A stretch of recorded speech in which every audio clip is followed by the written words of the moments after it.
रिपोर्टकडे हिंगोलीच्या आखाडा बाळापूरमध्ये सरकारी रुग्णालयामध्ये आरोग्य विभागाची लक्तर वेशीला टांगली गेल्याची धक्कादायक घटना घडली। महिलांना शस्त्रक्रियेनंतर कुडकुडत्या थंडीत जमिनीवर झोपवण्याचा संतापजनक प्रकार घडलाय।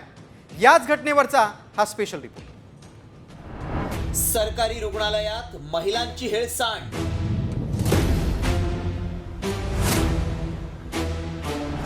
शस्त्रक्रियेनंतर महिलांना जमिनीवर झोपवलं।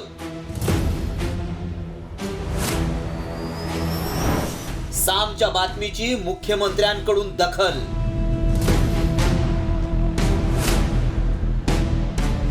आरोग्य विभागाकडून रुग्णांची हेळसांड झाल्याचा संतापजनक प्रकार समोर आलाय।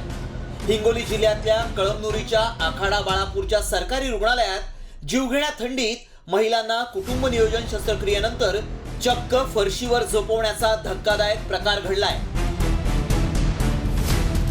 हे संतापजनक वृत्त साम टीव्हीने दाखवलं आणि राज्यात एकच खळबळ उडाली। हा सगळा प्रकार कॅमेऱ्यात कैद झालेला असतानाही स्थानिक सत्ताधारी आमदार संतोष बांगर यांनी मात्र महिलांची कुठलीही हेळसांड न झाल्याचा जावई शोध लावला। विरोधकाला दुसरं काही काम नसतं। या ठिकाणी आमचे सीएस असतील, या ठिकाणचा मेडिकल अधिकारी असेल, या ठिकाणचा संपूर्ण स्टाफ असेल, अतिशय चांगल्या पद्धतीने काम करतोय।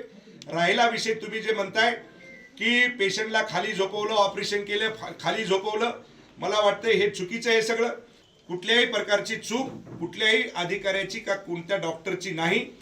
लाज वाटली पाहिजे राज्याच्या मुख्यमंत्र्यांना आणि दोन उपमुख्यमंत्र्यांना। फक्त मंत्रिपदी कोण आणि मला कोणतं खातं मिळतं आहे, गृह की अर्थ की महसूल, स्वतःला मलईदार खाती पाहिजे। आणि ग्रामीण भागात मराठवाड्यामधील महिला ज्यांच्यावर शस्त्रक्रिया झालेल्या डोळ्याच्या त्या रस्त्यावर थंडीत कुडकुडून तडफडत आहे। राज्यात आरोग्य व्यवस्थेची लक्तर वेशीला टांगणाऱ्या आखाडा बाळापूरच्या रुग्णालयात नेमकं काय घडलं पाहूया। कुटुंब नियोजनासाठी रुग्णालयांना शस्त्रक्रियेचं टार्गेट देण्यात आलंय। रुग्णालयांकडून टार्गेट पूर्ण करण्यासाठी एकाच दिवशी शिबिरांचं आयोजन करण्यात आलंय।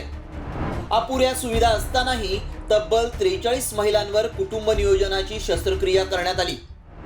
रुग्णालयात कॉट उपलब्ध नसल्यानं थंडीत महिलांवर जमिनीवर झोपण्याची वेळ आली।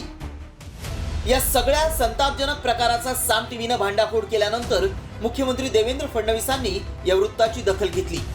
फडणवीसांनी तातडीनं या प्रकरणाच्या चौकशीचे आदेश दिले। त्यानंतर खडबडून जागा झालेला हिंगोलीचा आरोग्य विभागही कामाला लागलाय आणि हिंगोलीहून आखाडा बाळापूरला 10 बेड पाठवण्यात आले, तर दोषी डॉक्टरांवर कारवाई करणार असल्याचं आरोग्य अधिकाऱ्यांनी स्पष्ट केलंय। लॅप्रोस्कोपिक सर्जन, ॲनेस्थेटिस्ट आणि इतर डॉक्टरांची चमू देऊन काल इथे कॅम्प आयोजित करण्यात आलेला होता। 43 पेशंट ॲडमिट केले, त्यांचं योग्य रीतीने ऑपरेशन झालं आणि आज सकाळी त्या सगळ्या पेशंटला इथून डिस्चार्जसुद्धा देण्यात आला। त्यांना आपण या सगळ्या सोयी विनामूल्य देण्यात आल्या। या प्रसंगाबद्दल मी आता आमची वरिष्ठ टीम पाठवून त्याची सखोल चौकशी करणार आहे आणि याच्यामध्ये जे दोषी आढळतील त्यांच्यावर कारवाई करण्यात येईल। गेल्या काही दिवसांपासून सातत्यानं सरकारी रुग्णालयात बोगस औषधांचे प्रकार समोर आले। त्यातच आता आखाडा बाळापूरच्या रुग्णालयात प्रशासनाचा असंवेदनशीलता समोर आलाय। त्यामुळे सरकारनं आरोग्य विभागाची लक्तर वेशीला टांगणाऱ्या डॉक्टरांवर कारवाई करायलाच हवी। संदीप नागरेचा ब्युरो रिपोर्ट, साम टीव्ही न्यूज, हिंगोली।